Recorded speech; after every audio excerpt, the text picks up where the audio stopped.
देखिए, सबसे पहले हम देखते हैं यहाँ पे प्रेसिडेंट में व्हाइट हाउस का फोटो है। मैं आपको याद करने के लिए बता रहा हूँ, क्योंकि प्रेसिडेंट का जो कंडीशन होता है, राष्ट्रपति का जो भी मतलब उसका जो लिया गया है कॉन्स्टिट्यूशन में, वो हमारा कहाँ से लिया गया है, तो यूनाइटेड स्टेट्स ऑफ अमेरिका के कॉन्स्टिट्यूशन से बोरो किया गया है। ठीक है, तो इसमें कुछ जो क्वालिफिकेशंस होती हैं, मतलब सबसे पहले जो राष्ट्रपति बनेंगे उनकी कुछ योग्यता होनी चाहिए। किस प्रकार की योग्यता होनी चाहिए कि वो प्रेसिडेंट के लायक हो सकते हैं उसके चुनाव के लिए।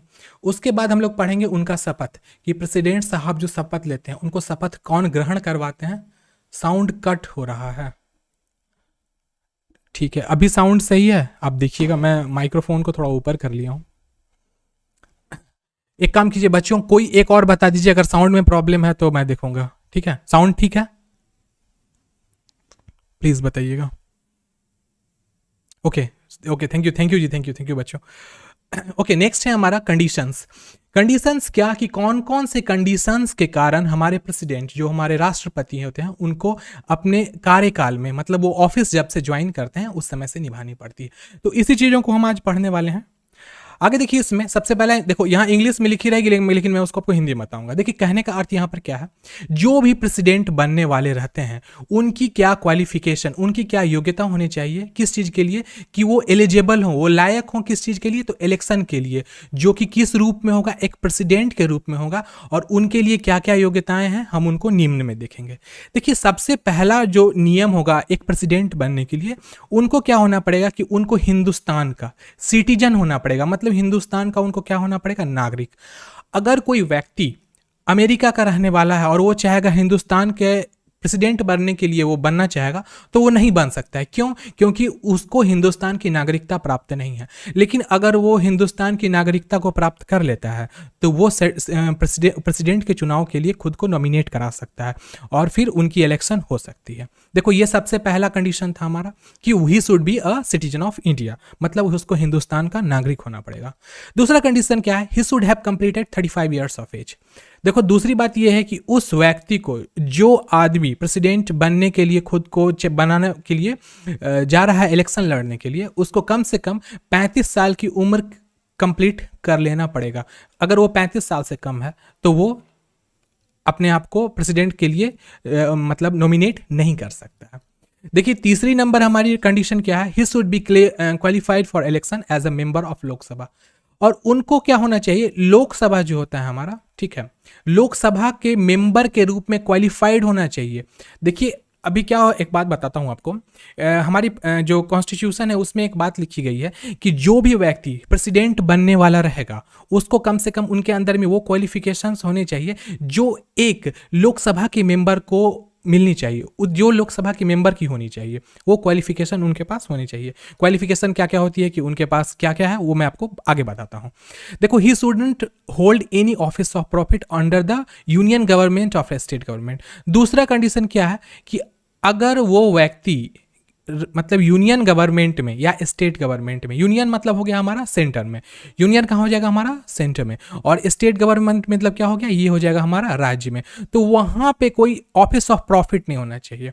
ऑफिस ऑफ प्रॉफिट कैसे होता है, अगर कोई व्यक्ति ऐसा है जो गवर्नमेंट से सब्सिडियरीज ले रहा है high on the basis of job ground, होता है ना, कभी कभार कोई ऐसा व्यक्ति होता है जो कोई जॉब में रहता है, फिर बाद में वो उस जॉब को छोड़ देता है और गवर्नमेंट से उसको सब्सिडियरी मिलते हैं या रेमोनेंस मिलता है।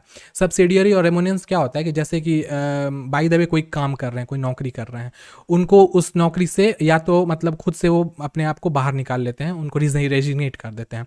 तो रिजिग्नेशन देने के बाद क्या होता है, उनको गवर्नमेंट कंपनसेशन और पैसे देती है, तो वो ऑफिस ऑफ प्रॉफिट उनके पास नहीं होना चाहिए। उसके बाद पांचवा नंबर क्या है, A president must be subscribed by at least 50 electors as a proposers। मतलब 50 लोग ऐसे होने चाहिए जो उनको इलेक्ट करें, एंड 50 एज सेकेंडर्स। सेकेंड, अब देखो, निर्वाचक और अमोदक क्या होता है। निर्वाचक मतलब वैसे लोग होंगे, मैं बताता हूं आपको। देखिए, प्रोपोजर्स किन लोगों का है, ऐसे लोग जो, देखो, जैसे इमेजिन कीजिए ये कोई व्यक्ति है, ये एक व्यक्ति है जो बोल रहा है कि मैं राष्ट्रपति बन सकता हूं। तो राष्ट्रपति आप बन सकते हो, तो इनके पास क्या क्या होना चाहिए, इनके पास 50-50 लोगों का 2 दल ऐसा होना चाहिए, जिनमें एक दल का किस रूप में होगा, कि एक दल बोलेगा कि हाँ, यह व्यक्ति लायक है, आप इसको साधारण भाषा, सामान्य भाषा में 50 व्यक्ति ये बोलेगा कि यह जो प्रेसिडेंट साहब बनने वाले हैं, यह लायक हैं किस चीज़ के लिए, कि हाँ ये व्यक्ति एकदम मतलब आप कह सकते हो ना एलिजिबल, मतलब जो कहते नहीं है, कुछ लोग को बोलते हैं, अब इमेजिन कीजिए कोई ऐसा आदमी है जिसका क्रिमिनल बैकग्राउंड है, उसको बोला जाएगा प्रेसिडेंट बनने के लिए, तो उसमें कोई ना कोई ऐसा व्यक्ति आ जाएगा जो बोलेगा नहीं ये लायक नहीं है। तो इस व्यक्ति का कोई बैकग्राउंड गड़बड़ नहीं होना चाहिए, जेल नहीं गया हुआ होना चाहिए, बहुत सारी चीज़ें होती है, देश के लिए कुछ अच्छा किया होना चाहिए। तो एक तो 50 व्यक्तियों का वह दल होगा जो बताएगा कि वो क्या होंगे, वो प्रोपोजर्स होंगे, वो प्रपोज करेंगे जाकर के कि हाँ यह व्यक्ति लायक है, आप इनको खड़ा कीजिए। और दूसरा क्या होगा, 50 ऐसे इलेक्टर्स होंगे जो अनुमोदक होंगे। अनुमोदक सेकेंडर्स वो व्यक्ति होते हैं, जस्ट मिनट, देखो 50 अनुमोदक वैसे व्यक्ति होंगे जो व्यक्ति क्या करेंगे, वो जो हमारा राज्यसभा या लोकसभा होगा, दोनों में से कोई सदन, या वो लोकसभा हो जाएगा या वो राज्यसभा होगा, दोनों में से कोई भी सदन हो सकता है, उसके वो कौन होंगे, तो प्रपोजर्स होंगे। जस्ट मिनट, एक मिनट आप रुकिएगा बच्चों। राज्यसभा, ओके, लोकसभा और राज्यसभा के वो मेंबर्स होंगे ऐसे जो क्या करेंगे, अनुमोद करेंगे। अनुमोद करेंगे मतलब क्या, वो मतलब किसी भी सदन में जाकर के इस बात की पुष्टि करेंगे कि हाँ इस व्यक्ति को प्रेसिडेंट बनाना चाहिए। एक मिनट आप लोग लाइन होल्ड कीजिएगा जी, यहाँ क्या डिस्कनेक्शन का प्रॉब्लम आ रहा है।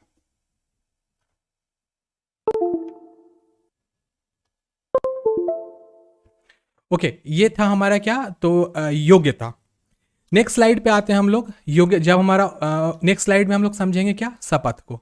शपथ में मतलब क्या हो गया, मतलब वो ओथ लेना। ओथ लेने का अर्थ क्या होता है, जैसे कि आप लोग देखे होंगे कोई भी व्यक्ति जब वो किसी जॉब के लिए जाता है तो उसको एक ओथ लेना होता है। ओथ में वो क्या कहता है, तो वो अलग अलग निम्न नियम होते हैं, उस नियम का वो पालन करता है।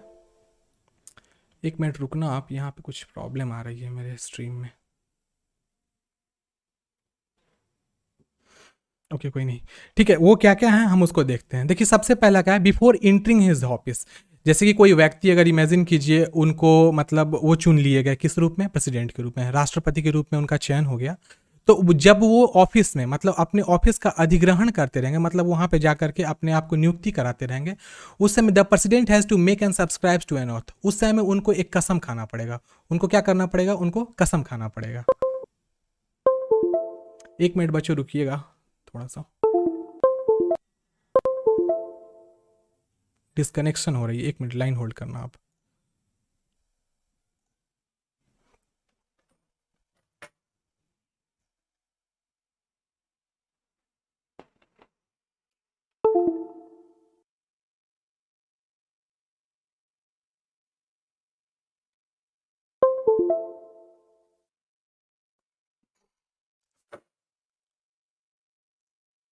सॉरी बच्चों बीच में इंटरप्ट करने के लिए। एक्चुअली क्या हुआ था कि मेरा वो डिस्कनेक्ट हो गया था, वो जो पेन होती है वो पेन डिस्कनेक्ट हो गई थी। अभी ठीक है। देखो कोई भी जब प्रेसिडेंट अपने ऑफिस में जाकर के अपना मतलब ऑफिस को अधिग्रहित करते रहते हैं, तो उस समय उनको कुछ कसम खानी होती है। वो कसम क्या क्या है, सबसे पहला है इन हिज ओथ, वह अपने मतलब शपथ में वो क्या क्या बोलते हैं, वो क्या क्या स्वेर करते हैं, वो नहीं कहते नहीं, ये वादा करते हैं। वो वादा क्या करते हैं, इस चीज़ को देखिएगा। सबसे पहला क्या होगा, to faithfully execute the office. सबसे पहला वह अपने, सर आपके क्लास का नहीं, मॉर्निंग में नहीं है, यही टाइम है एक मेरे क्लास का।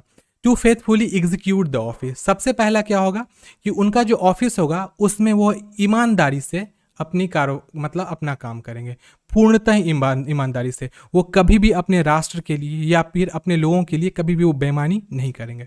दूसरा क्या है, to preserve, protect and defend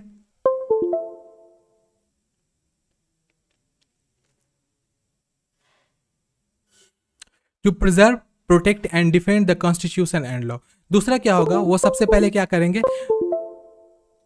बच्चों आप लोग एक मिनट रुकना, तो शायद मुझे कंप्यूटर अपना रीस्टार्ट करना पड़ेगा, मेरे को ज़्यादा कुछ प्रॉब्लम आ रही है, बार बार कंप्यूटर डिस्कनेक्ट हो रहा है। तो प्लीज़ आप लोग लाइन पे रहना, एक मिनट लाइन होल्ड करना आप लोग बस।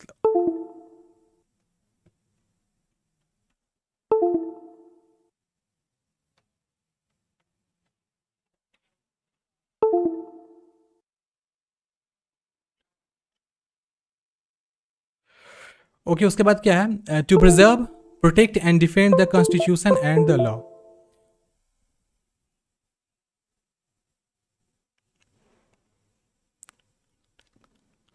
उसके नेक्स्ट है उसके, हाँ ये बता रहा था point number 2, to preserve protect and defend the constitution and the law.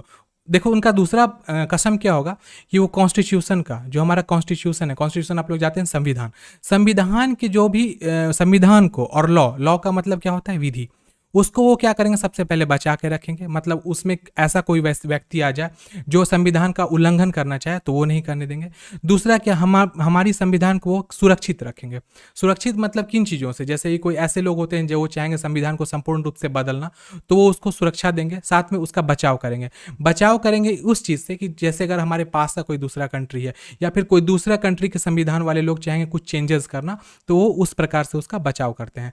इसका बहुत बड़ा एग्जाम्पल हमारे मतलब जम्मू कश्मीर का आता है। जम्मू कश्मीर में जो आर्टिकल को हटाया जा रहा था, उसमें क्या हुआ था कि बगल के जो भी कंट्री थे वो लोग सोच रहे थे क्या कि उस आर्टिकल को नहीं हटाना है, तो वो उस बचाव को किसके माध्यम से किए हैं, अपने कसम के माध्यम से। वो जो कसम खाए हुए थे, उसी कसम के कारण वो उस चीज़ को बचाते हैं। नेक्स्ट देखिएगा, टू डिवोट हिमसेल्फ, फिर उसके बाद वो क्या करेंगे, खुद को समर्पित करेंगे to the service and well being of the people of India. कि वो देखो, वो व्यक्ति मतलब जो प्रेसिडेंट बनेगा वो खुद को समर्पित कर देगा, पूरे न्यौछावर कर देगा खुद को, किसके लिए, पीपल ऑफ इंडिया के लिए। मतलब जो हिंदुस्तान के लोग होंगे उसके लिए वो खुद को क्या करेगा, न्यौछावर कर देगा। मतलब वो सोचेगा कि मुझे जीना और मरना किसके लिए है, हिंदुस्तान के लोगों के लिए है। उसके बाद है, the oath of the office to the president is administered by chief justice. जब प्रेसिडेंट साहब ओथ लेते रहते हैं, मतलब कि वो जब शपथ लेते रहते हैं, तो उनको एडमिनिस्ट्रेट करने के लिए, मतलब उनको, मतलब उनकी मतलब ओथ शपथ दिलाने के लिए कौन आते हैं, तो चीफ जस्टिस ऑफ इंडिया आते हैं। कौन आते हैं बच्चों, तो वो आते हैं chief justice of India. And in his absence, और अगर बाय द वे ऐसा हो जाता है कि हमारे चीफ जस्टिस साहब नहीं रहते हैं, तो द सीनियर मोस्ट जज ऑफ द सुप्रीम कोर्ट, तो उस केस में क्या होता है, जो सबसे सीनियर होते हैं, कौन, जज, सीनियर मोस्ट, सबसे सीनियर मोस्ट जो जज होते हैं कहाँ के, सुप्रीम कोर्ट के, जो अवेलेबल होते हैं, वो उनके जगह पे आ जाते हैं शपथ उनको दिलाने के लिए। मतलब जो हमारे राष्ट्रपति होंगे, ध्यान रखिएगा इसको, मैं फिर से बताता हूं आपको, जो हमारे राष्ट्रपति साहब होंगे, ये किनके सामने में शपथ, मतलब उनको कसम खिलाने के लिए, कसम खिलाने के लिए क्या होता है कि सबसे पहले राष्ट्रपति साहब खड़े हो जाते हैं, जिनको जो नव चयनित है, उनके सामने में आएंगे चीफ जस्टिस ऑफ इंडिया, और चीफ जस्टिस ऑफ इंडिया एक पेपर पे लिखा हुआ एग्रीमेंट को पढ़ते हैं, वो कसम लिखी हुई रहती है, और वो पढ़ते जाएंगे, और उसका मतलब मतलब जैसे जैसे वो बोलते जाएंगे, प्रेसिडेंट साहब भी जो चयन किए जा रहे हैं वो भी सेम डिटो उस चीज को बोलते चलेंगे। तो ये होता है शपथ ग्रहण समारोह। आप चाहें तो उनका देख भी सकते हैं। जितने भी नेता होते हैं, एमएलए होते हैं, एमएलसी होते हैं, प्रेसिडेंट होते हैं, साउंड कट रहा है। बच्चों आप लोग बताओ, क्या सच में साउंड कट रहा है? नो सर, ओके, साउंड शायद आपकी नेटवर्क की प्रॉब्लम होगी बच्चों, ठीक है, साउंड नहीं कट रहा है, ठीक है। तो मैं आगे कंटिन्यू करता तो सुप्रीम कोर्ट के मतलब जो अगर बाय द जो चीफ जस्टिस होंगे, हाँ क्या होंगे, तो सीजे, जो हमारे चीफ जस्टिस साहब होंगे, उनके सामने में आकर के कौन, हमारे प्रेसिडेंट साहब क्या लेंगे, तो शपथ लेंगे, ठीक है। और अगर by the way chief justice साहब अवेलेबल नहीं है, या उनकी तबीयत खराब हो गई, या इनके साथ कोई दुर्घटना हो, या इनका आकस्मिक निधन हो गया, तो उस केस में क्या होगा, इनके सब्सटीट्यूट के रूप में सीनियर मोस्ट, एसएम का फुल फॉर्म हो जाएगा सीनियर मोस्ट जज। लेकिन वो जज कहाँ के होने चाहिए, सुप्रीम कोर्ट के। सीनियर मोस्ट जज भी राष्ट्रपति साहब को शपथ दिला सकते हैं, आप ये बात ध्यान में रखिएगा। उसके बाद नेक्स्ट है कंडीशंस ऑफ प्रेसिडेंट ऑफिस। कहने का अर्थ राष्ट्रपति कार्यकाल की शर्तें, नियम का, देखो कुछ नियम भी होता है। अगर कोई आदमी राष्ट्रपति बन गया, हिंदुस्तान का प्रथम व्यक्ति हो गया, तो ऐसा नहीं है कि वो हिंदुस्तान को अपने हिसाब से राजसी शासन मतलब कहते नहीं, जैसे कोरिया वाला स्थिति नहीं हो जाएगा वहाँ पे। यहाँ पे नियम कानून चलता है, और उनकी कुछ शर्तें भी होती है। वो शर्तें क्या क्या होती है बच्चों, ये देखिएगा आप। देखिए आप ये सामने जो देख रहे हैं, आप इसको अच्छे तरीके से पहचानते होंगे। ये हमारा क्या है, ये क्या है, जल्दी बताओ बच्चों, आगे तो इसका नाम आ ही जाएगा। ये राइट साइड में जो फोटो दिख रहा है, ये किस चीज का फोटो है, बताइए जल्दी से। आपको 1 मिनट का टाइम देता हूं मैं। क्या है, क्या चीज है वो?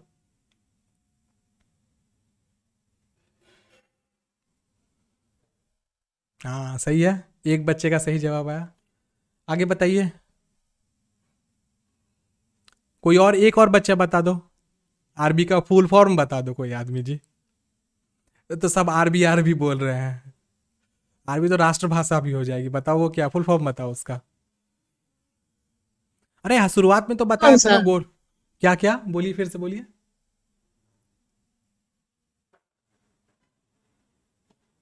बोल सकती हैं, बोलिए, फिर से बोलिए।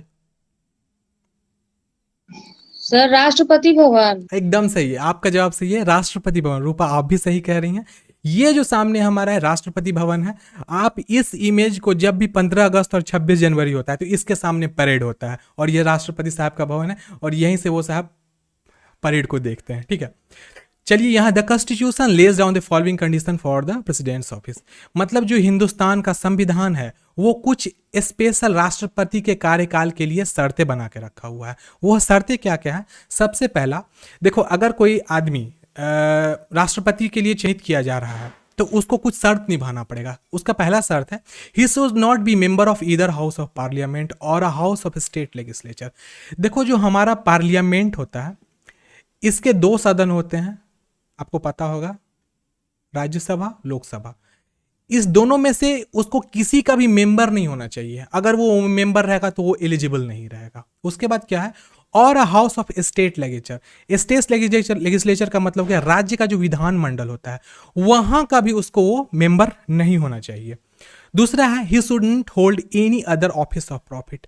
और कोई ऐसा इकाई जहां से उसको फायदा मिल रहा है, जैसे कि बाय द वे कोई ऐसा नेता है जिसको मतलब इमेजिन कीजिए बाल संसाधन मंत्रालय मिला हुआ है, वहां से वो प्रॉफिट ऑलरेडी कमा रहा है, या फिर उसको एजुकेशन मिनिस्ट्री मिला हुआ है, वहां से वो प्रॉफिट ले रहा है। मतलब प्रॉफिट लेने का अर्थ क्या हुआ? वहां से उसको सैलरी आ रही है, पैसे आ रहे हैं, तो फिर वो इसके लायक नहीं होगा। तो वो कैसे? हाँ, अगर कोई आदमी, बाय द वे इमेजिन कीजिए कोई आदमी है जो बाल संसाधन मंत्रालय में उनको उनको वहाँ की मिनिस्ट्री मिली हुई है, तो वो उसको उसको त्याग करना पड़ेगा। उसको जब वो त्याग दे देंगे, उसको छोड़ देंगे, तब वो फिर इसके लिए एलिजिबल होंगे। तो ऐसा नहीं है कि कोई व्यक्ति अगर by the way office of profit में पास्ट में था और अभी भी वो बाय द वे में नहीं है तो वो एलिजिबल नहीं होगा। वो हो सकता है, लेकिन उसको 90 डेज का प्री में, मतलब 90 डेज पहले उसको कम से कम उस पद, मतलब पोस्ट से खुद को त्याग देना पड़ेगा, उसको मतलब रिम्यूनरेट करना पड़ेगा खुद को। ठीक है, थर्ड नंबर आता है, he is entitled without payment of rent to the house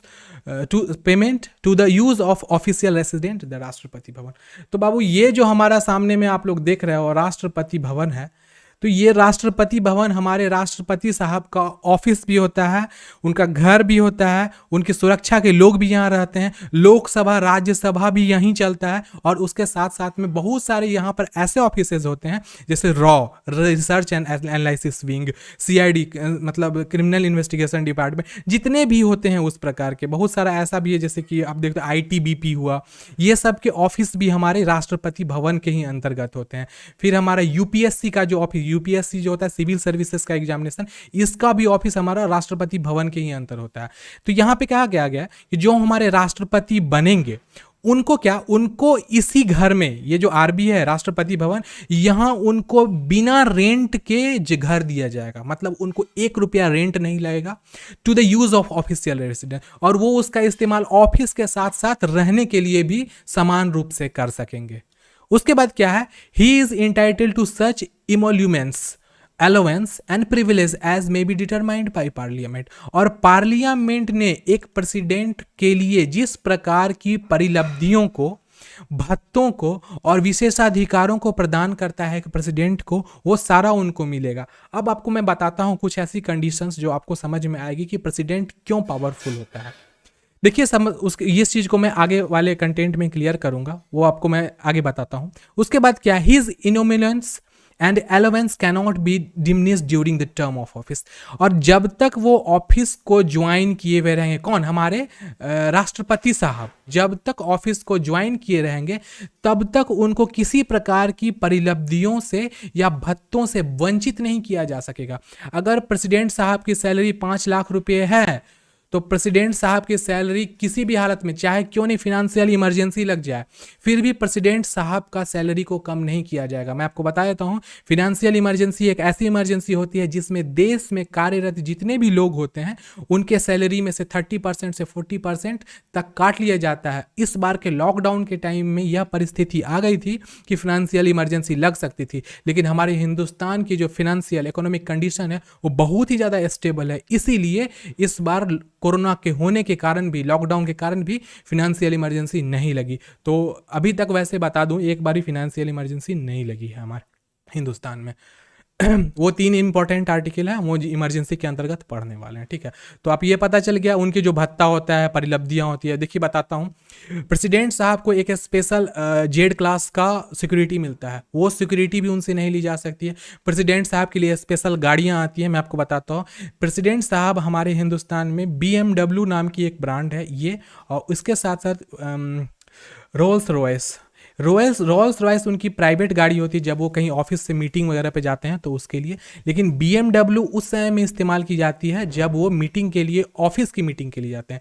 ये रोल्स रॉयस यूज़ किया जाता है वो घर से अगर बाय द वे किसी फ्रेंड से मिलने जा रहे हो, ये अनऑफिशियल गाड़ी होती है, ठीक है। और ये BMW जो उनको मिलती है वो ऑफिशियल गाड़ी होती है, याद रखिएगा। ये जर्मन ब्रांड होती है और जर्मनी से स्पेशल प्रेसिडेंट साहब के लिए ही वो बना के भेज जाती है, क्योंकि वो बुलेट प्रूफ होती है और न जाने कितने चीज़ों से प्रूफ होती है। साथ साथ इनका एक दस्ता होता है जिसमें जैमर्स होते हैं, एक केवल एक छोटी सी इन्फेंट्री भी चलती है इनके साथ में।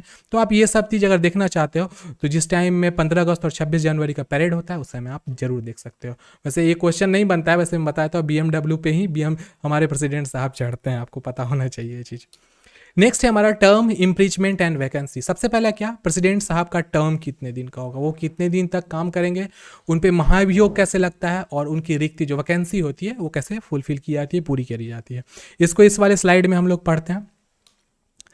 चलो मैं एक क्वेश्चन आपसे पूछ रहा हूँ, जवाब दीजिएगा। ये छोटा सा क्वेश्चन है, सिंपल सा है, आप इसको जवाब देना। हमारे हिंदुस्तान के सबसे पहले प्रेसिडेंट का नाम क्या था, जवाब दीजिए जल्दी से, 1 मिनट का टाइम है आपके पास। हिंदुस्तान के सबसे डॉक्टर राजेंद्र प्रसाद। ठीक है, और कोई बच्चे लिख के बताइए यहाँ पर। DP, ये DP कौन है जी, DP कौन है, RP। ओके, सब लोग शॉर्ट में बोल रहे हैं RP, चलो ठीक है, ओके सॉरी। हाँ, डॉक्टर राजेंद्र प्रसाद हमारे हिंदुस्तान के सबसे पहले थे, ठीक है। चलो हम लोग आगे कंटिन्यू करते हैं। The president holds office of a term of 5 years from the date of which he enters in office. Rajendra Prasad, हाँ साक्षी आप एकदम सही बोले हैं। सभी बच्चे लोग, ये छोटा छोटा क्वेश्चन है एकदम, ये सब चीज़ आपके बचपन से पढ़ाया जाता है हम लोग को, आप लोग भी मत भूलिएगा इसको। और बहुत सारे बच्चे इन चीज़ों को याद नहीं रखते हैं। कृष्णा सर आपको बहुत पढ़ाए हुए हैं लग रहा है, एकदम यहाँ से पता चल रहा है। तो प्रेसिडेंट साहब जब ऑफिस को ज्वाइन करते हैं, मतलब अधिग्रहित करते हैं, मतलब वहाँ पे अपना ज्वाइनिंग लेते हैं, तो उनका जो कार्यकाल होता है वो 5 सालों का कार्यकाल होता है। वैसे मैं आपको छोटी सी एक बात बताता हूँ, एक फैक्ट। जो प्रेसिडेंट का मतलब बोरो किया गया है कंडीशंस, वो कहाँ से लिया गया है, यूनाइटेड स्टेट्स ऑफ अमेरिका से लिया गया है। लेकिन लेने के बावजूद भी यूनाइटेड स्टेट्स ऑफ अमेरिका में जो प्रेसिडेंट का कार्यकाल होता है वो 4 years का होता है बच्चों। लेकिन यहाँ से बोरो करने के बावजूद भी हिंदुस्तान के जो प्रेसिडेंट होते हैं उनका कार्यकाल 5 years का होता है। तो ये बात आप ध्यान में रखना कि भले प्रेसिडेंसी वहाँ से ली गई है लेकिन प्रेसिडेंट का कार्यकाल वहाँ से नहीं लिया गया। कार्यकाल हिंदुस्तान में 5 साल का है, यूनाइटेड स्टेट्स ऑफ अमेरिका में 4 साल का है बच्चों, ये बात ध्यान में रखना आप। ये इंपॉर्टेंट क्वेश्चन है आपके एग्जामिनेशन के लिए। नेक्स्ट हम लोग इम्पीचमेंट। इम्पीचमेंट का अर्थ होता है महाभियोग। देखिए प्रेसिडेंट साहब कोई नॉर्मल व्यक्ति नहीं होते हैं, वो हिंदुस्तान के प्रथम व्यक्ति होते हैं। और जब प्रथम व्यक्ति होते हैं तो उनको हटाने के लिए भी कुछ नियम कानून होता है। बिना नियम कानून के उनको हटाया नहीं जा सकता है। और वो क्या क्या है हम लोग इसमें देखते हैं। देखिए यहाँ पे जो भी कहा गया है मैं इसको समझाते चलता हूँ, या इंग्लिश में लिखी हुई है, सारी बात को इंग्लिश और हिंदी दोनों में हम समझेंगे। The impeachment charge can be initiated by any house of the parliament. देखो पार्लियामेंट में 2 हाउस होते हैं बच्चों, एक होता है हमारा राज्यसभा और दूसरा हमारा होता है लोकसभा। दोनों में से किसी भी हाउस में जा करके व्यक्ति उनके लिए ऊपर, मतलब जो प्रेसिडेंट साहब हैं उनके ऊपर महाभियोग लगा सकते हैं। महाभियोग का मतलब होता है उनको किसी रूप से यह कहना कि अब ये प्रेसिडेंट के लायक नहीं है, इनको हमारे कॉन्स्टिट्यूशन के नियमावली के अनुसार हटाने के लिए जो पेशी होती है उसको महाभियोग कहा जाता है। These charges should be signed by 1/4 of the members of the house. जो भी हाउस में उनके लिए ऊपर महाभियोग लगाया जा रहा है वहां के 1/4 लोग कम से कम इस चीज के लिए सिग्नेचर करेंगे, मतलब हस्ताक्षर करेंगे कि हाँ यह व्यक्ति अब प्रेसिडेंट के लायक नहीं है, इनके ऊपर महाभियोग लगना चाहिए। अब उसके बाद क्या है, and 14 days notice should be given to the president. और जब 1/4 हो गया उसके बाद प्रेसिडेंट साहब को 14 दिन का नोटिस देना पड़ेगा कि सर आपको ना 14 दिन के बाद, 14 दिन मतलब 14 दिन के बाद, हाँ 14 दिन के बाद आपको इस पद के लिए पद से आपको निरस्त किया जाएगा, और अगर निरस्त नहीं किया जा रहा है तो उसके लिए आप कारण बताइए। तो ये होता है after the impeachment resolution is passed by majority of 2/3। और उसके बाद क्या होता है, जो भी राज्यसभा हो या लोकसभा हो, वहां के 2/3 व्यक्ति से अगर बाय द वे वो पास कर जाता है, 2/3 व्यक्ति मतलब 300 लोगों में से 200 लोग बोल देते हैं हाँ इस व्यक्ति को हटा देना है, तो the total members of the it is sent to the other house. उसके बाद क्या होता है, वो किसी अदर मतलब राज्यसभा से हुआ है तो लोकसभा में आ जाएगा, और लोकसभा से हुआ है तो वो राज्यसभा में पेश किया जाएगा। फिर क्या होता है देखिए, which should be investigate the charge. The president has the right to appear the represent at the such investigation। और जो भी इन्वेस्टिगेशन, अब देखो उनके ऊपर चार्ज लग गया है, और साथ में लोकसभा में या राज्यसभा किसी भी एक सदन में हुआ है, वहां से उनको उनके इम्पीचमेंट को भेजा गया है कहाँ पे, किसी दूसरे सदन में। फिर वहां पर क्या होगा, प्रेसिडेंट साहब भी जाकर इस चीज को देख सकते हैं कि उन पे अभियोग क्यों लगाया गया, क्या कारण ऐसा हुआ है। If the other house also sustain the charge and passes the impeachment, और अगर दूसरे सदन में गया और उस इम्पीचमेंट को, महाभियोग को पास कर दिया था, हाँ चलिए हमारे प्रेसिडेंट साहब जो राष्ट्रपति साहब है वो दोषी हैं, उसके बाद क्या होता है, तो the president stands removes from his office from the date on which the resolution is pass. और जैसे ही ये होता है, मतलब दोनों सदन में पुष्टि हो गई, 2/3 व्यक्ति वोट दे दिए कि हाँ यह व्यक्ति अब प्रेसिडेंट बनने के लायक नहीं है, उसके बाद उनको 14 दिन पहले नोटिस मिल जाएगा कि आपको प्रधानमंत्री राष्ट्रपति साहब आपको अब ये जॉब अपना छोड़ना पड़ेगा, आपको यह रिक्त करना पड़ेगा अपने पोस्ट को। तो ये हुआ हमारा उनके इम्पीचमेंट का कंडीशन। इम्पीचमेंट के कंडीशन को शॉर्ट में हम लोग समझते हैं, इम्पीचमेंट को लोकसभा या राज्यसभा किसी भी सदन से शुरू किया जा सकता है, और कम से कम 1/4 व्यक्ति कम से कम साइन करके देंगे कि हाँ इस व्यक्ति को हटाना है। उसके बाद क्या होगा, वह एक सदन से दूसरे फिर सदन में जाएगा, किस रूप में, जब 2/3 वोट से किसी सदन में वो पास हो जाता है, और फिर दूसरे सदन में जाता है, फिर भी वो वहां पे भी जाकर के 2/3 वोट से वो अगर ये हो गया, पास हो गया कि यह व्यक्ति प्रेसिडेंट के लायक नहीं है, तो उनको अपने जॉब से, प्रेसिडेंसी के जॉब से खुद को अलग करना पड़ेगा, मतलब उनको रिजिग्नेशन देनी पड़ेगी। इंडिया में अभी तक किसी भी प्रेसिडेंट पे महाभियोग लगाया गया नहीं बच्चों। हिंदुस्तान में बहुत बड़ी बात है, जो बड़े बुजुर्ग होते हैं उनको बहुत इज्जत दिया जाता है, और प्रेसिडेंट साहब हिंदुस्तान के समझिए तो दादाजी होते हैं। आपको समझाता हूँ, थोड़ा सा ऑड लगेगा बच्चों को, समझाने के लिए बता रहा हूँ, प्लीज़ इसको अदरवाइज मत लेना। देखो घर में दादाजी भी होते हैं, पापा जी भी होते हैं, लेकिन याद रखिएगा, जैसे कि इमेजिन कीजिए कोई ज़मीन खरीदना है, जस्ट एग्जाम्पल में बता रहा हूँ, तो क्या होता है कि भले दादाजी बोल दे कि हाँ ये ज़मीन खरीदाएगा, लेकिन बात घूम के आ जाती है प्राइम मिनिस्टर के पास, मतलब प्रधानमंत्री के पास। प्रधानमंत्री ही सब कुछ बोलते हैं, हाँ पापा को, वो अपने पिताजी को मतलब आपके दादाजी को बोलेंगे कि देखो पापा जी ज़मीन खरीदे के हैं हमरा, तो ऐसा वो बोलेंगे जाके किसको, दादाजी को।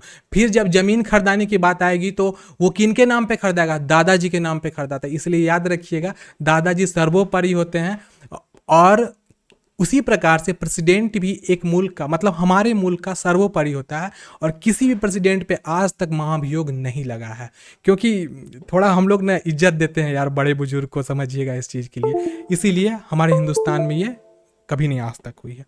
अब देखते हैं नेक्स्ट है power and function of president. एक प्रेसिडेंट की शक्ति क्या क्या होती है, तो आप यहाँ पे देख सकते हो, बढ़िया सा फोटो है जिसमें यहाँ पे उनके शक्ति के बारे में बताया गया। हमारा ट्राई कलर है, साथ में यहाँ पे हमारा पार्लियामेंट हाउस है।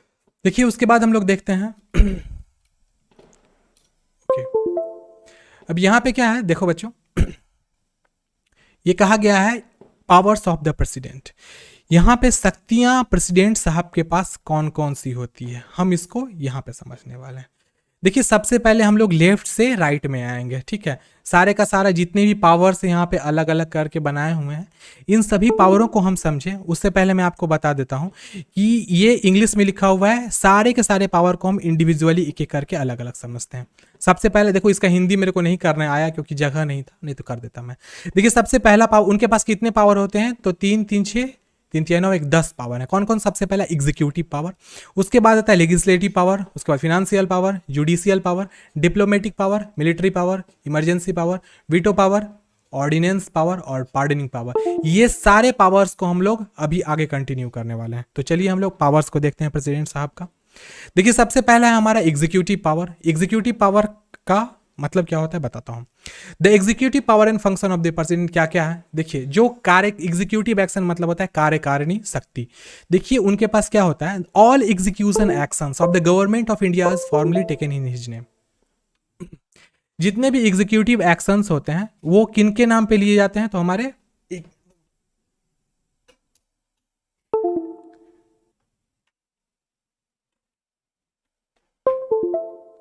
ओके देखिएगा सबसे पहले यहाँ पे क्या है, ऑल एग्जीक्यूटिव एक्शंस मतलब जितने भी कार्यकारिणी कार्य होते हैं। अब जैसे बता रहा हूं आपको एग्जांपल के रूप में, जब जम्मू कश्मीर की मांग करी गई थी बच्चों, उस समय में क्या हुआ था कि हमारे मतलब राज्यसभा और लोकसभा में इस चीज को पास कर दिया गया था, कितने 2/3 मत से पास कर दिया गया था कि हाँ अब जो जम्मू कश्मीर है वो क्या होगा, उसमें वहां से आर्टिकल हटा दी जाएगी और साथ में उसको हिंदुस्तान का अभिन्न अंग बना दिया जाएगा। लेकिन यह एग्रीमेंट तब तक ये नियम पारित नहीं होता जब तक उस एग्रीमेंट पर जिसमें यह लिखा हुआ था कि उसको अभिन्न अंग बनाना है, उस पे हमारे प्रेसिडेंट साहब का सिग्नेचर नहीं होता। जैसे ही प्रेसिडेंट साहब का सिग्नेचर होता है तभी वो नियम पारित होता है। इसीलिए गवर्नमेंट ऑफ इंडिया का जो भी कार्य होगा वह फॉर्मली मतलब एक रूप में, जैसे होता है ना कि विधि के रूप में प्रेसिडेंट साहब के ही नाम पे होता है।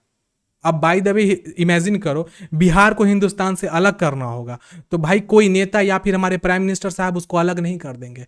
उसको जब तक प्रेसिडेंट साहब ऑर्डर नहीं देंगे कि हाँ भाई बिहार को हिंदुस्तान से अलग करके एक मुल्क बना दिया जाए, तब तक नहीं होगा। तो कोई भी कार्यकारिणी कार्य जो होता है वो प्रेसिडेंट साहब के सिग्नेचर के बिना और उनके सील के बिना नहीं होता है। दूसरा है हमारा, ही can make rules for more convenient transactions of business. Hindustan में चलने वाला हर प्रकार का व्यापार के लिए वह चाहेंगे तो विशिष्ट प्रकार के नियम बना सकते हैं, जो कि किन के अंतर्गत होगा, यूनियन गवर्नमेंट के अंतर्गत होगा। And for allocation of the said business among the minister, और जो भी मिनिस्टर्स उसके अंतर्गत आएंगे वह उसको अपने हिसाब से चला सकेंगे। उसके बाद क्या है, ही अपॉइंट्स। अब सबसे पहले ये मोस्ट इंपॉर्टेंट पॉइंट है बच्चों, ये वाला पॉइंट अगर आपके पास लूसेंट हो सामने में तो उसमें अंडरलाइन कर लेना। जो भी बच्चे अगर लोअर लेवल की एग्जामिनेशन की प्रिपरेशन कर रहे हो तो आपको ये क्वेश्चन आ सकता है कि हमारे जो राष्ट्रपति होते हैं वो किन की नियुक्ति करते हैं। ठीक है, तो सबसे पहला हमारे राष्ट्रपति साहब प्राइम मिनिस्टर की नियुक्ति करते हैं, अटॉर्नी जनरल की नियुक्ति करते हैं। उसके बाद CAG computer of auditor general वहाँ के नियुक्ति करते हैं। चीफ इलेक्शन कमिश्नर की भी नियुक्ति वही करते हैं। एंड अदर इलेक्शन कमिश्नर मतलब निर्वाचन आयोग के जो चीफ होते हैं ना, प्रमुख होते हैं, उनके लिए। ठीक है, उसके बाद क्या है, chairman and member of UPSC जो होता है यूनियन पब्लिक सर्विस कमीशन, उसके चेयरमैन, उसके जो चेयरमैन बनेंगे वो या फिर उसके जो मेंबर्स होंगे वो, उनको भी कौन कमिश्नराइज्ड करते हैं, कमीशन का मतलब उनकी चयन करते हैं, वो कौन करते हैं, प्रेसिडेंट साहब करते हैं।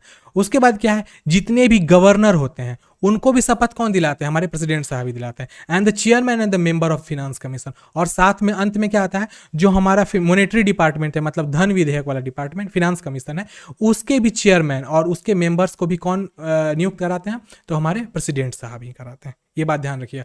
तो जितने भी डिप्लोमेटिक वर्क होंगे, डिप्लोमेटिक ऑर्गेनाइजेशंस होंगे, डिप्लोमेटिक ऑफिसर्स होंगे, उन सबों को कौन चयन करेगा, तो हमारे प्रेसिडेंट साहब ही चयन कराते हैं और शपथ भी ग्रहण वही उन्हीं को कराते हैं। तो ये क्वेश्चन पूछ सकता है कि चीफ इलेक्शन कमिश्नर का मतलब जो अपॉइंटमेंट होता है वो कौन कराते हैं, उनकी नियुक्ति कौन करता है, तो उनकी नियुक्ति प्रेसिडेंट साहब करते हैं। नेक्स्ट हमारा है एग्जीक्यूटिव पावर। देखो एग्जीक्यूटिव पावर क्या होता है, देखो ये इजी, ये उतना इंपॉर्टेंट नहीं है, वैसे मैं शॉर्ट में आपको बताया था। ही रिक्वायर्स, देखो जब भी वो कोई भी चीज कोई भी नियम बनाएंगे तो कम से कम प्राइम मिनिस्टर को सबमिट करना पड़ेगा, किस चीज को, तो consideration of council of minister. देखो जो मंत्रिमंडल होता है, मंत्रिमंडल का जो चीफ होता है वो हमारे प्राइम मिनिस्टर साहब होते हैं। तो वो कोई भी नियम बनाएंगे तो वो एग्जीक्यूट होने के लिए, वो सामने आने के लिए किनके पास जाएगा, तो प्राइम मिनिस्टर साहब के पास जाएगा। Any matter on which decision has been taken by minister but has not been considered by the council. तो यही कहा जा रहा है कि वो घूम फिर कर, देखो अगर बाय द वे प्रेसिडेंट साहब बाय द वे कोई भी मंत्रिमंडल की जरूरत पड़ेगी तो वो गड़बड़ में कह दिया, एक मिनट रुकिएगा, इरेज वाले। देखो जो भी हमारे जो प्रेसिडेंट साहब होंगे, तो प्रेसिडेंट साहब को बाय द वे जरूरत जब पड़ेगी मंत्रिमंडल की, तो वो प्राइम मिनिस्टर के ही मंत्रिमंडल का इस्तेमाल कर सकते हैं किसी भी चीज़ को कंसीडर करने के लिए, मतलब एग्जीक्यूट करने के लिए, कोई भी चीज़ को सामने लाने के लिए। देखो इस चीज को मैं और आगे बता रहा हूं, ध्यान से देखिएगा। He can appoint commission to investigate the conditions of SC STs and other backward class. देखो हिंदुस्तान में एक बात है, ये आता है SC ST और बैकवर्ड क्लास, आप लोग को पता होना चाहिए। हमारे हिंदुस्तान में कैटेगरीज बटी हुई, एक है जनरल, एक है SC, दूसरे हमारे आते हैं STs और लास्ट में हमारे आते हैं OBCs। तो इन सबों में देखो जनरल के लिए तो वैसे कोई अवधारणा नहीं है, लेकिन यहाँ पर SC ST और OBC के लिए वो लोग चाहें तो उनके साथ गलत ना हो जाए, उनके ऊपर अत्याचार ना हो, उनको नौकरी से मतलब बाय द वे वो मतलब आगे नहीं बढ़ पा रहे हैं, उनके लिए रिजर्वेशन किस प्रकार से लाया जाए। तो इन सभी चीज़ें के लिए चाहें तो प्रेसिडेंट एक इन्वेस्टिगेशन, एक कमीशन बैठा सकते हैं, एक अलग प्रकार का लोगों का दल लगा सकते हैं जो इस चीज़ को जाके जांचेगा, परखेगा कि क्या बैकवर्ड क्लास जो हिंदुस्तान के हैं वो ठीक से आगे बढ़ रहे हैं या नहीं। यह उनकी एक एग्जीक्यूटिव पावर आती है। उसके बाद he can appoint inter state council to promote inter state cooperation. देखो जब राज्य और देश के बीच में किसी प्रकार का मतलब म्यूचुअल इंटरेक्शन होता है, मतलब सामंजस्य बैठने रखता है, तो वो चाहे तो एक काउंसिल को, एक संगठन बैठा सकते हैं, एक मीटिंग बुला करके लोगों को उसके लिए नियुक्त कर सकते हैं कि वो इस चीज़ को जान सके। उसका एग्जाम्पल के रूप में मैं कल एक एग्जाम्पल दिया था, कर्नाटका का एक उसके बगल के स्टेट के साथ कॉरिडोर खुल रहा था बिजनेस का। उस बिजनेस कॉरिडोर को जब तक प्रेसिडेंट साहब नहीं बोल देंगे कि हाँ इस कॉरिडोर को ओपन करना है, तब तक ये नहीं हो सकता है। तो वो इंटर स्टेट काउंसिल मतलब एक स्टेट से दूसरे, एक राज्य से दूसरे राज्य के बीच में जो रिलेशन होगा उसके लिए वहाँ पे वो एग्जीक्यूटिव पावर के अंतर्गत वो क्या कर सकते हैं, एक काउंसिल का, एक संगठन को ला सकते हैं। उसके बाद क्या है, देखो जितने भी यूनियन टेरिटरीज होते हैं, आंध्रा कर्नाटका, एकदम सही बोले, मैं मिस कर गया था आंध्रा को, तो कर्नाटका और उसके बगल, एकदम सही बाबू संगम, सही, आप एकदम रिमाइंड करा दी मेरे को, थोड़ा सा बोलते बोलते मिस कर जाता हूँ मैं, आप याद करा दी, थैंक यू इसके लिए जी। उसके बाद क्या है, यूनियन टेरिटरी, जितने भी हिंदुस्तान के यूनियन टेरिटरीज हैं उनके जो भी एडमिनिस्ट्रेटर्स होते हैं, एडमिनिस्ट्रेटर मतलब होते हैं वहाँ पर जो कार्यरत, देखो जैसे कि गवर्नर्स होते हैं, तो गवर्नर के बाद एक एडमिनिस्ट्रेशन डिपार्टमेंट होता है जो वहाँ के नीति निर्देश को, वहाँ की सुरक्षा को, वहाँ के इकोनॉमिक को देख रेख करता है। उसके लिए वो क्या करेंगे, तो अपॉइंट कर सकते हैं स्पेशल काउंसिल, स्पेशल लोगों को अपॉइंट कर सकते हैं। उसके बाद जो शेड्यूल्ड एरिया होता है, शेड्यूल्ड एरिया मतलब हो गया 7 सिस्टर, 7 बहनें हैं, वो कौन कौन है बताइएगा, 7 सिस्टर्स में कौन कौन आती हैं बताइएगा। आपको हम एग्जांपल के तौर पे दे रहे हैं, पूरब तरफ में जितने भी स्टेट हैं बांग्लादेश के पूरब, वो सारे के सारे स्टेट आते हैं हमारे शेड्यूल्ड एरिया, शेड्यूल्ड स्टेट के अंतर्गत, क्योंकि वो बहुत अलग हो गए हैं हिंदुस्तान से। वो हिंदुस्तान का हिस्सा है लेकिन वो अलग हो गए हैं। वो कौन कौन से स्टेट्स हैं बताइए तो आप लोग बच्चों, 7 स्टेट्स का नाम बताओ। STATS, जो कि बांग्लादेश के उधर है, सिक्किम, मेघालय, मणिपुर, मिजोरम, ये सब है ना, वही सब स्टेट के बारे में। तो उनके लिए भी वो डायरेक्ट एडमिनिस्ट्रेशन की बैठक कर सकते हैं। नेक्स्ट है हमारी लेजिस्लेटिव पावर, मतलब विधायी की शक्तियां, ठीक है। इसको हम लोग देखते हैं। The president is an integral part of parliament. Parliament का एक अभिन्न अंग होता है हमारे राष्ट्र का प्रेसिडेंट, राष्ट्रपति। And enjoys the following legislative power, और उनके पास ये सब विधायी की शक्तियां होती हैं। सबसे पहला क्या है, वो चाहें तो पार्लियामेंट ही कैन समन और prorogue the parliament and dissolve the Lok Sabha. वो लोकसभा को कहें तो डिसॉल्व कर सकते हैं। He can also submit and join both sitting, ये चलो ठीक है मैं बताता हूँ। जो लोक मतलब वो चाहेंगे प्रेसिडेंट साहब तो लोकसभा को जब चाहेंगे डिसॉल्व कर सकते हैं, मतलब उसको बाय द वे उसकी बैठक चल रही है तो उसको बैठक को क्या कर सकते हैं, वो रोक सकते हैं। साथ में वो ज्वाइंट सेशन, मतलब राज्यसभा और लोकसभा का ज्वाइंट सेशन बिठा सकते हैं। देखो बाबू, इसको मैं डीप में अभी नहीं बता रहा हूँ। क्यों नहीं बता रहा हूँ, ये सब चीज़ डीप की बात है, क्योंकि अगर ये बताने लगेंगे तो हम लेजिस्लेटिव पावर में चले जाएंगे, वो अलग इकाई है, वो सब भी हम लोग पढ़ने वाले हैं। जब हम लोग इस कंटेंट को आगे कंप्लीट करेंगे ना तो ये सब चीज़ आएगा, तो मैं इन चीज़ों को डीप में आपको आगे बताने वाला हूँ। आप एकदम बेफिक्र रहना, ये मत सोचना कि मैं जल्दी से आगे। आप बस इतना याद रखिएगा कि वो चाहे तो लोकसभा को डिसॉल्व कर सकते हैं, मिला सकते हैं, साथ में वो ज्वाइंट मीटिंग मिला सकते हैं लोकसभा और राज्यसभा का, जब कोई विशिष्ट प्रकार का किसी केस को हैंडल करना हो। जैसे आपको NRC CA याद है ना, NRC और CA आया था, तो इस समय में लोकसभा और राज्यसभा का एक साथ मीटिंग हुआ था, मैं बता दे रहा हूँ आपको। उसके बाद है वो he can send message to the house of parliament whether to respect the bill pending. हाँ, अगर कोई विधेयक, बाय द वे कोई विधेयक पास हुआ हो तो उसके लिए वो क्या कर सकते हैं कि हाउस ऑफ पार्लियामेंट को मैसेज भेज सकते हैं, खबर भेज सकते हैं कि वो जो बिल पेंडिंग है उसको आगे फॉरवर्ड करना है या नहीं करना है, इसके लिए भी वो कर सकते हैं। उसके बाद है वो लोकसभा के he can appoint any member of Lok Sabha to preside over the proceedings when office of the both speaker and deputy speaker. अगर by the way Lok Sabha Rajya Sabha के स्पीकर और डिप्टी स्पीकर नहीं रहते हैं तो और उनका सीट खाली हो जाता है तो वो चाहें तो किसी भी व्यक्ति को अपॉइंट कर सकते हैं, वही इस थर्ड नंबर पॉइंट में कही गई है। उसके बाद है he nominates 12 members of Rajya Sabha from amongst person having a special knowledge और practical experience in literature, science, arts and social service. देखो आपने देखा होगा कुछ हीरो हीरोइन को भी लोकसभा मतलब राज्यसभा में कार्यरत, जैसे हेमा मालिनी, आपने देखा होगा उसको, हेमा मालिनी हो गई आपकी, फिर उसके बाद रजनीकांत हो गए, आप लोग इनको देखे होंगे, रजनीकांत हुए, ये सब, फिर बहुत सारे आईएएस भी हैं जो राज्यसभा के मेंबर होते हैं। तो हमारे प्रेसिडेंट साहब के पास ये विधेयी शक्तियों के बल पे वो 12 स्पेशल लोगों को नियुक्त कर सकते हैं राज्यसभा के मेंबर के रूप में, ठीक है। He can nominate 2 members of the Lok Sabha from Anglo Indian community. Anglo Indian community क्या होता है, तो एंग्लो इंडियन इंग्लिश और हिंदुस्तान का कम्युनिटी होता है, वहाँ के लोग से भी वो 2 व्यक्तियों को मतलब लोकसभा के मेंबर के रूप में बना सकते हैं। तो ये क्वेश्चन याद करने के लिए कि राज्यसभा से कितने लोगों को जिनके पास विशिष्ट प्रकार की नॉलेज होती है लिटरेचर में, मतलब वो नहीं थी बुकी किताब लिखने वाले क्षेत्र में, उसमें विज्ञान में, आर्ट्स में, साथ में सोशल सर्विस में, या फिर इंटरटेनमेंट वगैरह में से भी किसी व्यक्ति को लिया जा सकता है। तो ये सब भी कंडीशन विधेयी शक्तियों के अंतर्गत आती है पॉइंट नंबर 4 में, ठीक है। नेक्स्ट है हमारा he decided on question to disqualification of member of parliament in consideration with the election commission.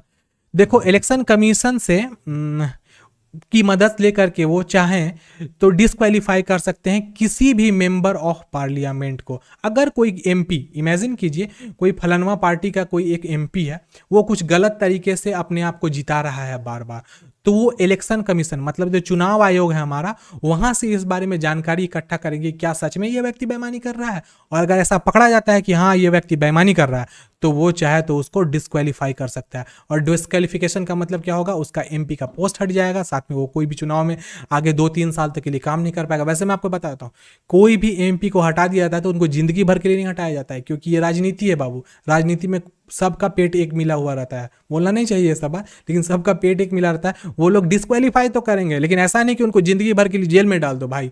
कितने तो ऐसे हैं जो जेल में भी जाकर के राजनीति करते हैं, बहुत सारे एग्जाम्पल है, मैं नाम नहीं लूंगा किन्हीं का, आप समझिएगा।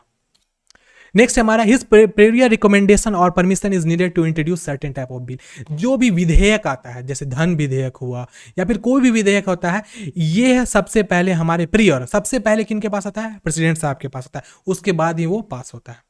उसके बाद ही कैन प्रोमुलेट ऑर्डिनेंस, वो ऑर्डिनेंस अध्यादेश जारी कर सकते हैं। आप लोग पता होगा अध्यादेश के लिए एक अलग क्लास होगी, मैं बता दूंगा अध्यादेश क्या होता है। वो चाहे तो अध्यादेश जारी कर सकते हैं when parliament in not in session, जब पार्लियामेंट सेशन में नहीं रहता है तब वो अध्यादेश जारी कर सकते हैं, और जब चाहे तो अध्यादेश को खत्म भी कर सकते हैं, ये भी उनके पास पावर होती है।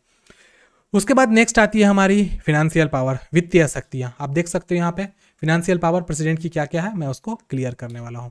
देखिए the financial power and function of the president, president की जो वित्तीय शक्तियां होती हैं वो क्या क्या होती है बच्चों, देखिएगा। सबसे पहला होता है मनी बिल, मतलब धन विधेयक, can be introduced in parliament only with his prior recommendation. मतलब प्रेसिडेंट साहब के पास सबसे पहले जाके सिफारिश की जाती है कि मनी बिल, धन विधेयक को पेश किया जाए। देखो धन विधेयक शॉर्ट में बता देता हूँ। देखो हिंदुस्तान का इकोनॉमिक्स जो होता है वो पैसे पे चलता है, और पैसे का इस्तेमाल, कितना करोड़ रुपए का बजट किस चीज़ में इस्तेमाल करना है, यह एक बिल होता है जो स्टेट और सेंटर दोनों मिल करके इस चीज़ को सामने लाती है।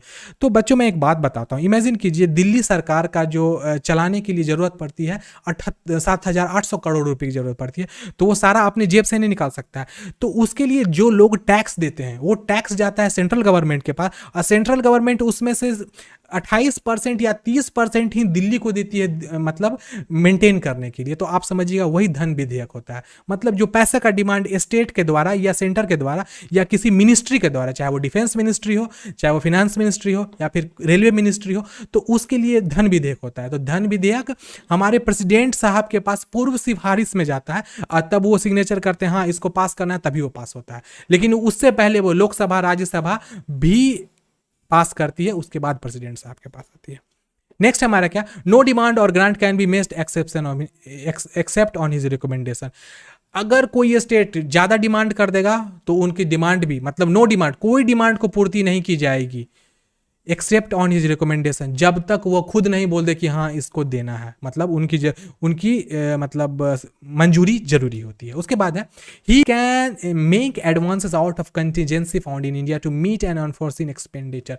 देखो जब भी हमारे प्रेसिडेंट साहब को ऐसा लग जाए कि जो आगे होने वाला एक्सपेंडिचर है वो देश के लिए नुकसानदायक हो जाएगा या किसी भी प्रकार से फायदेमंद नहीं रहेगा, तो वो चाहे तो उनके ऊपर रोक भी लगा सकते हैं, कंटीजेंसी भी लगा सकते हैं। उसके बाद नेक्स्ट है he continues on finance commission after every 5 years to recommend and distribute the revenues between centre और स्टेट। और हर 5 साल पे, हर कितने साल है बच्चों, 5 साल पे वो जो हमारी फिनेंस मिनिस्ट्री होती है, फिनेंस कमीशन होती है, वित्तीय संस्था है हमारी, वो सेंटर मतलब इंडिया और स्टेट मतलब जो राज्य होते हैं उनके बीच में क्या लेन देन, कितने पैसा का देना चाहिए, कितना पैसा वहाँ से आ रहा है, इस चीज़ के लिए एक विशिष्ट प्रकार का बैठक बुला करके वहाँ पे इन चीज़ों का डिसीजन भी लेते हैं। उसके बाद नेक्स्ट आता है हमारा जुडिशियल पावर, मतलब न्यायिक शक्तियां। अब प्रेसिडेंट साहब के पास क्या क्या न्यायिक शक्ति है, इस चीज को देखिएगा। The judicial power and function of the president, एक राष्ट्रपति के पास निम्न न्यायिक शक्तियां होती हैं। कौन कौन, सबसे पहला ही अपॉइंट्स चीफ जस्टिस, मत चीफ जस्टिस एंड जजेस of supreme court and high court. देखो सुप्रीम कोर्ट सर्वोपरि, याद रखिएगा हिंदुस्तान में सुप्रीम कोर्ट सर्वोपरि माना जाता है, जैसे हमारा कॉन्स्टिट्यूशन सर्वोपरि है। एक विभिन्न अंग है हमारा सुप्रीम कोर्ट, वो किसी के अंतर्गत नहीं आता है, वो एकदम आज़ाद है, याद रखना इस चीज़ को। तो सुप्रीम कोर्ट के चीफ जस्टिस और जज, उनकी नियुक्ति, साथ में हाई कोर्ट के चीफ जस्टिस और जज, उनकी नियुक्ति कौन करते हैं, तो हमारे प्रेसिडेंट साहब, राष्ट्रपति साहब करते हैं। उसके बाद he can seek advice from the supreme court on any question of law और फैक्ट।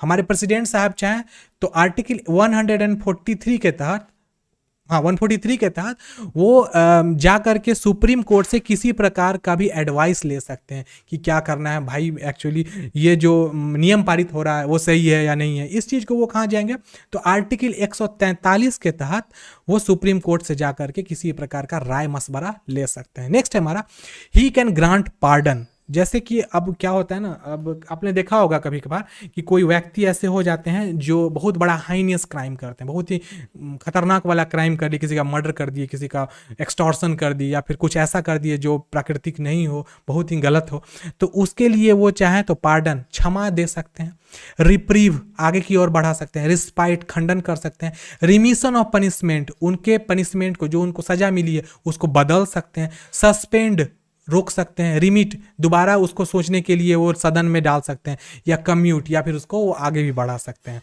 या फिर the sentence of any person convict of any offence. कोई भी वो गलत काम करता है ना तो उनके पास ये सब शक्तियाँ होती है। इन शक्तियों का हिंदी मुझे अभी बच्चों याद नहीं है, आपको इसकी हिंदी ना आपको हिंदी वाले नोट्स मैं दूंगा। आज ये हमारा कंटेंट कंप्लीट हो जाएगा ना तो कल सुबह में मैं आपको इसका नोट्स हूबहू हिंदी और इंग्लिश दोनों आपको मैं दे दूंगा। तो प्लीज़ थोड़ा सा मेंटेन कर लेना, इन सब का हिंदी मैं आपको नहीं बता पाऊंगा सब अच्छी तरीके से, ठीक है। नेक्स्ट हम लोग देखते हैं, नेक्स्ट हमारा डिप्लोमेटिक पावर अर्थात राजनीतिक शक्तियाँ। देखिए the international treaties and agreement, देखो हिंदुस्तान में जो इंटरनेशनल ट्रीटीज होता है एक मुल्क के साथ दूसरे मुल्क का, वो भी बिना प्रेसिडेंट के एग्रीमेंट के नहीं होता है। उसके बाद है मिलिट्री पावर, मतलब सैन्य शक्ति। देखो जितने भी सैन्य दल हैं हमारा, जैसे एयरफोर्स हुआ, नेवल हुआ या फिर इन्फेंट्री हुआ, उसके भी चीफ हमारे कौन माने जाते हैं, हमारे प्रेसिडेंट साहब ही माने जाते हैं। कहने का अर्थ यही चीज़ है कि सुप्रीम कमांडर प्रेसिडेंट साहब को जितने भी सैन्य शक्तियाँ होती हैं डिफेंस फोर्स हिंदुस्तान की, उसके सुप्रीम कमांडर के रूप में जाना जाता है। In the capacity he points, और अपने शक्तियों के बल पे वह आर्मी, नेवी, एयरफोर्स के चीफ को, मतलब जो उसके चीफ होते हैं उसको क्या करते हैं, अरे यार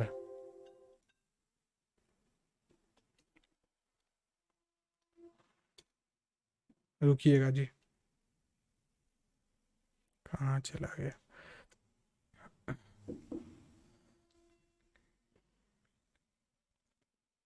ठीक है, ध्यान दीजिएगा इसमें।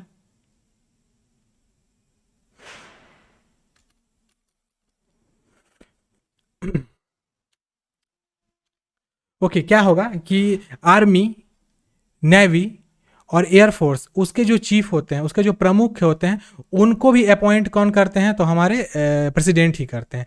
ही कैन डिक्लेयर वॉर एंड और conclude peace subject to the approval of parliament. देखिए, मैं आपको एक छोटी सी और बात बताता हूँ। जो अमेरिका के प्रेसिडेंट होते हैं, उनके ऑर्डर पे डायरेक्ट वार हो सकता है, लेकिन जब बात आती है हिंदुस्तान की, तो हिंदुस्तान में एक कंडीशन है कि वार अगर घोषित होगा या फिर शांति की घोषणा होगी, तो उसको पार्लियामेंट में अप्रूवल मिलना, मतलब उसको जब तक राज्यसभा और लोकसभा में वो पारित नहीं हो जाएगा, तब तक वो वॉर या फिर पीस, इस चीज़ को मतलब शुरुआत नहीं किया जा सकता, मतलब उस चीज़ को लाया नहीं जा सकता, ये बात है। उसके बाद नेक्स्ट है हमारी इमरजेंसी पावर। इमरजेंसी पावर के बारे में हम लोग समझते हैं। President to deal with the following 3 type of emergency. Hindustan के जो प्रेसिडेंट होते हैं, उनको 3 प्रकार की विशिष्ट आपातकालीन शक्तियां होती हैं। ये मोस्ट इंपॉर्टेंट है, वीवीआई पॉइंट है, इससे क्वेश्चन लोअर लेवल के एग्जामिनेशन में आता है। आप इसको याद रखना, 352, 365 और 360। आप इसको एकदम दिमाग में बैठा लेना कि ये सब ऐसी शक्तियां होती हैं जो बहुत इंपॉर्टेंट होती हैं और इमरजेंसी की शक्ति है। ये सब किनके पास के? हमारे प्रेसिडेंट साहब के पास। देखो, सबसे पहला है नेशनल इमरजेंसी, वो है 352। प्रेसिडेंशियल रूल, वो है हमारा 356 और 365 के तहत। और फिनेंशियल इमरजेंसी 360, जिसमें 360 का जो फिनेंशियल इमरजेंसी है आज तक नहीं लगाया गया। और ये सब इमरजेंसी पाकिस्तान इंडो पाक युद्ध के टाइम में, इंडो पाक युद्ध और इंडो चाइना युद्ध, इस टाइम में लगा जा चुका है हमारा नेशनल इमरजेंसी। प्रेसिडेंशियल रूल हमेशा बार बार बिहार में भी लग गया, कितना बार लग गया था आपको भी पता होगा, मेरे को उसका वास्तविक समय नहीं पता है, लेकिन ये लग चुका है। तो आज की क्लास को हम बच्चों लोग यहीं पे एंड कर रहे हैं। हमारा 8:57 टाइम हो चुका है। 2-4 मिनट आपको टाइम चाहिए होता है कृष्ण सर के क्लास को ज्वाइन करने के लिए। तो उम्मीद करता हूँ आपको क्लास अच्छी लगी हो। अगर अच्छी लगी हो तो प्लीज़ यस नो कुछ भी बोल सकते हो, नहीं भी अच्छी लगी तो बताना। कुछ चेंजेस चाहते हो तो वो भी मैं चेंजेस कर दूंगा। और जिन बच्चों को अच्छी लग रही है तो अपने दोस्तों को भी ऐड कीजिएगा।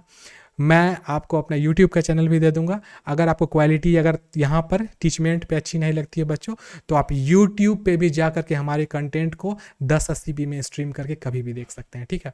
तो आज की क्लास को हम लोग यहीं पे एंड कर रहे हैं। हम लोग नेक्स्ट डे मतलब अगले, मतलब जो भी क्लास होगी जिसमें हम पॉलिटी पढ़ेंगे, उसमें इसके कंटेंट को कंप्लीट करके गवर्नर का कंटेंट को शुरू करेंगे। तो आज के लिए बच्चों इतना ही।